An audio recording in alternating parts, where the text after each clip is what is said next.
welcome to the Inside Scoop, the podcast where we try to understand really how companies operate from the inside. We talk to operators, founders, investors about a number of the different things, the inside scoop, what we don't always notice from the outside as we see either the metrics for fundraising or the metrics that you get public on Wall Street. So thank you for your time today and excited to dive in. First, Christian, love to hear a little bit more about you and what led you to the RevOps space.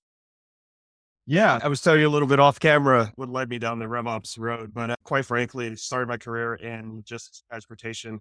My family had a history in it, so I became passionate about it. Landed my first job while I was still going to college at a company called OnTrack, think FedEx or UPS, but on the West Coast. I got really lucky with the timing when Amazon rolled out their 3-day shipping, I think was the first iteration of like their next day. Many moons back, they needed a regional provider. So they rolled it out on the West Coast and chose OnTrack. Once we got that contract, I was in fleet operations. So that means how do we get a truck from point A to point B? Are they going over mountains? Is there snow, et cetera? But ultimately, I think it remains the same across the customer journey. How do we get our customers their package when they need it? So whether that's your software or whatever it is. And so I got to partner with Amazon and work internally with OnTrack on how to deliver those products as they were being purchased. And then from there, I got my dive into tech and dove into a sales ops analyst role. I like numbers that paint pictures, right? What matters and what can we take from this graph that we have here that we love so much and actually come up with actual insights from it. I was an analyst for a few years, sitting on deal desks and things like that. Then I got my first break because it was my first company where I really, really learned a lot. And the people there still are people in my circle today at Contentful. And I managed the global sales operations team there and got to travel to and from the US and Germany quite a bit. And from there, went up to a director. I wanted to see a bit more of the full picture of what RevOps is from a leadership position. I wanted to have those conversations with board members, et cetera. And shortly thereafter, COVID hit. You start really seeing a lot of people going out fractionalized. So I went out and created RevPal, and here we are. It's interesting because we've followed the rise of RevOps in the past few years. I remember when I first moved to San Francisco in 2014, I don't think anybody knew what RevOps was, whereas now I attended a conference last week that was specifically around go-to-market, and RevOps was a huge portion of it. How have you seen that trajectory shape over your career? Yeah. So when I first started, I'm sure RevOps was a thing that I need to pay homage to some people and revenue operations that came before me, the Anpals and the Rosalinds and folks like that. But I didn't really understand what RevOps was at that time. And I think that was because it wasn't really a distinct function. There may have been some people in the know at larger companies, but during that early stage, right, you had your sales operations teams, you had your marketing operations teams, and you had your CX operations teams. And I think part of that evolution to RevOps is that we started understanding that it's kind of all the same thing with a different emphasis. And so if you have a ton of segmented teams, you might have different priorities across those teams when in reality, you should be working together to drive revenue, meaning marketing and sales should be tight. What is the messaging? Whatever marketing is putting out, sales messaging should reflect that to some degree. And so when you get these segmented teams, it causes chaos. Over the past 10 years, I've seen it become a distinct function. My last point is going to be that, again, I think operations has been a big thing in bigger companies, the Microsofts and companies like that. But what we're seeing as we go on, and I think this is still true today and still growing, is that we're understanding the importance of go-to-market operations or RevOps for scaling a team, right? For scaling a company. We're seeing RevOps be brought in earlier and earlier as the years go by. And I think that's part of that importance that I mentioned. That's interesting. And I've seen a lot on the future of what it'll hold with AI. How do you think RevOps will have an impact there? I've definitely seen things where will it just be one RevOps person managing 15 different tools and there won't actually be salespeople or BDRs to, okay, the billboards I see in San Francisco with the AI SDR. Hold on a minute. It's still 2024, not 2034 yet. Yeah. My personal opinion is, and I'm sure it'll happen sometime, but you're not going to replace an SDR. People buy from people, point blank, period. And I think that people can suss out more opportunity than AI can. And that's because, to my limited knowledge of AI, I'm not claiming to be an expert, but I think AI follows trends. It follows things that are absolute. And sometimes in this world is relationships aren't just a one-way street, right? How do you take someone out to dinner and have, so your product is top of mind as you go. But circling back to RevOps and how I think it'll change with AI, I think we're already seeing it. I don't see a world in which RevOps, you're not going to have a person in it. Again, for many of the reasons I just stated with sales and marketing. I think what you'll see is less of an emphasis on tools and systems and more of an emphasis on strategy and execution for your go-to-market teams. And the reason why that is because traditionally, let's just think back 2 years ago before ChatGPT. If I'm the head of RevOps, not only am I working on strategy, but I'm also the tool person. Something goes wrong in Salesforce or HubSpot, I fix it. Traditionally, let's say I had to build a flow in Salesforce, maybe I didn't know how to do that. So I would have to hire a systems person, or maybe I would have a problem analyzing data because it's all over spreadsheets. Hint, hint. I would hire an analyst for that. But now what we're seeing is that there's so many different AI companies, and that's not always a great thing, but when they hit, that really removes the need for hiring that system admin sometimes, because now I need to build a flow. There's various tools out there that I can plug and play to Salesforce and go from there.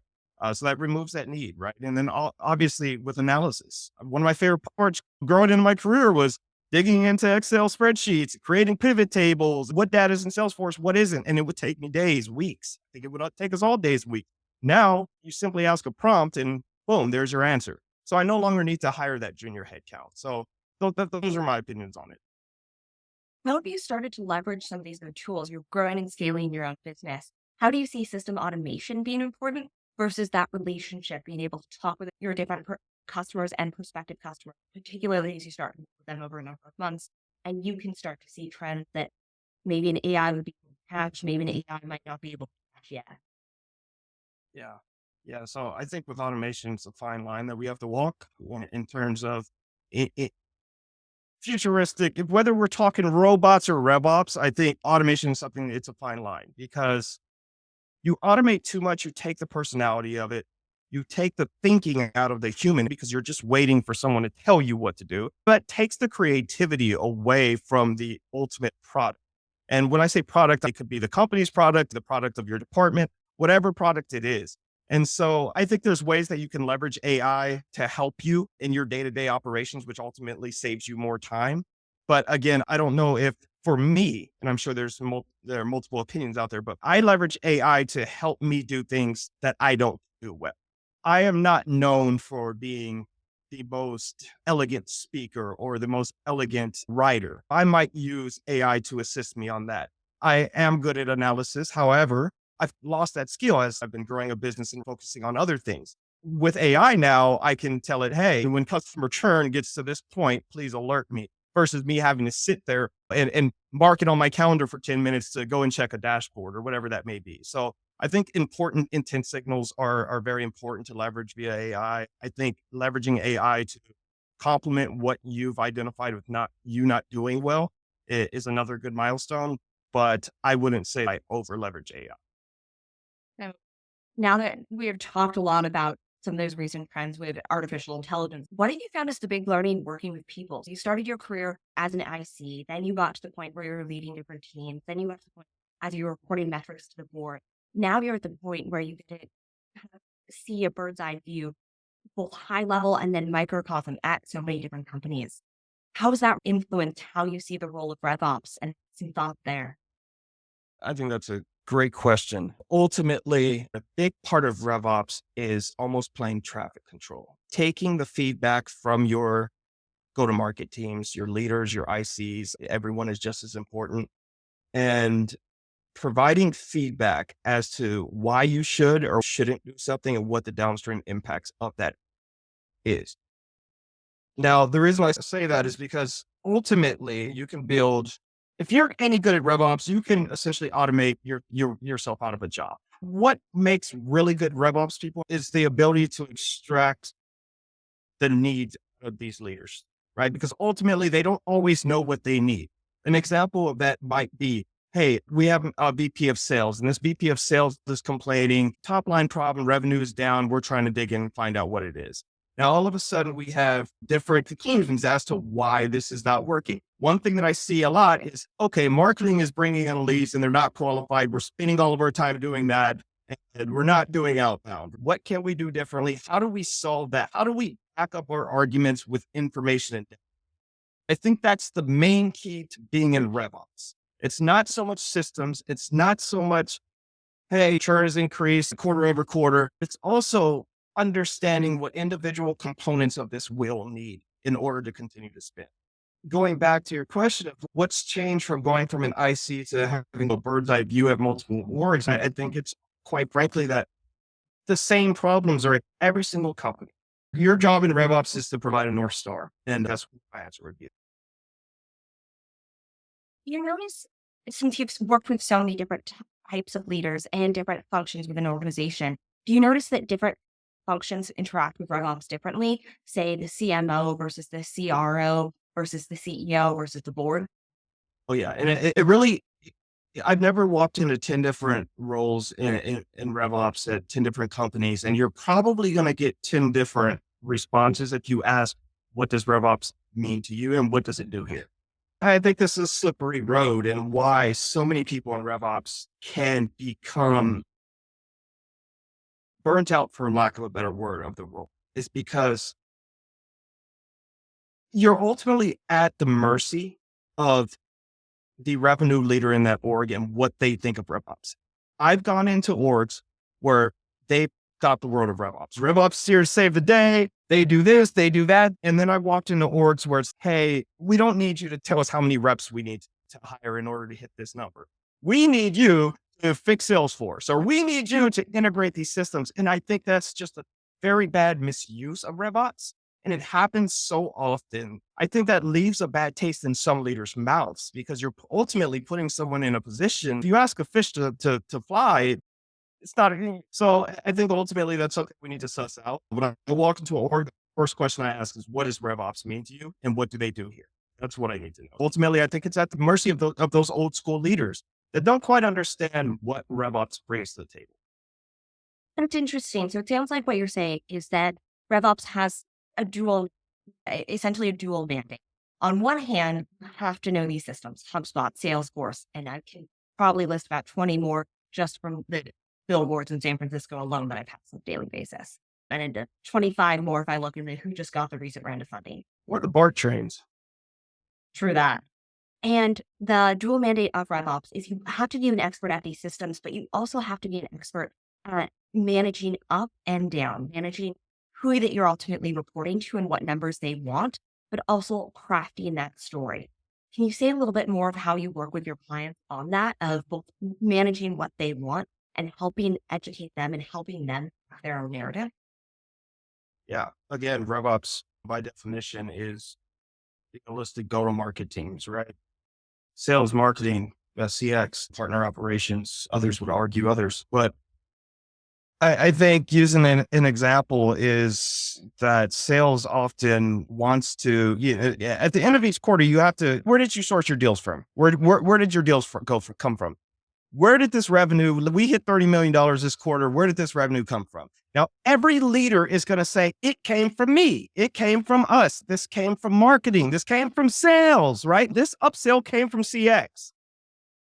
And I've seen this at more than a handful of orgs that you have these leaders mean well. They want to show the hard work of their team. They want to show this process is working. But ultimately, it comes down to rules of engagement, in my opinion. And that's something I always try to nail down. What are the rules of engagement? Because if you have these open-ended, I don't know, maybe somebody came in through a book form 2 years ago, but then they came back through an outbound email from sales. Who does that go to? And so I think it's very important. It goes back to the relationship part. You have to have a relationship with these go-to-market leaders because you have to understand this comes back to quota. This goes back to tying back to their own pockets. So you have to understand that, but you also have to understand that we need a good picture of what the business is doing so we can make adjustments as we go. It's always about aligning teams and making sure you have pen on paper in terms of if this happens, this is what this means so that there's no room for interpretation. I've been in multiple orgs where something like what I just described has literally taken months of VP of marketing, VP of sales, and the CRO all in one room spinning wheels, right? If we can get them that time back, what else can they do, right? Can they bring in more deals, right? So I think ultimately it goes back to relationship.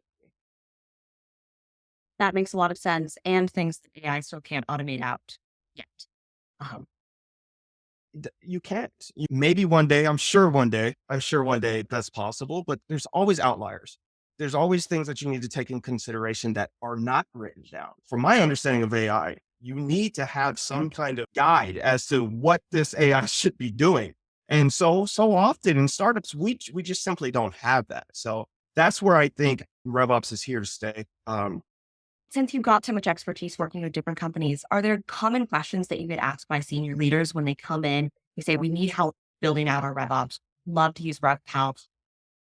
Are there similarities in terms of where they get stuck? Of course, there's standard. Some people have top funnel issues. Some people have renewal Yeah. issues. Some people have select all issues. But do you see any Yeah. common where you could ask for your expertise in leadership?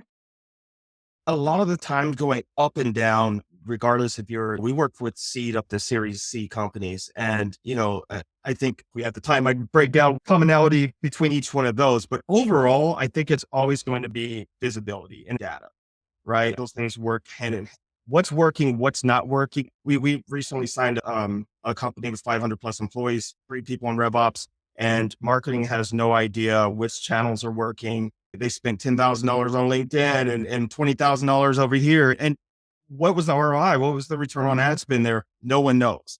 And so a lot of times I would just lump it into visibility. There's a lack of visibility into what's working in your company and what's not working.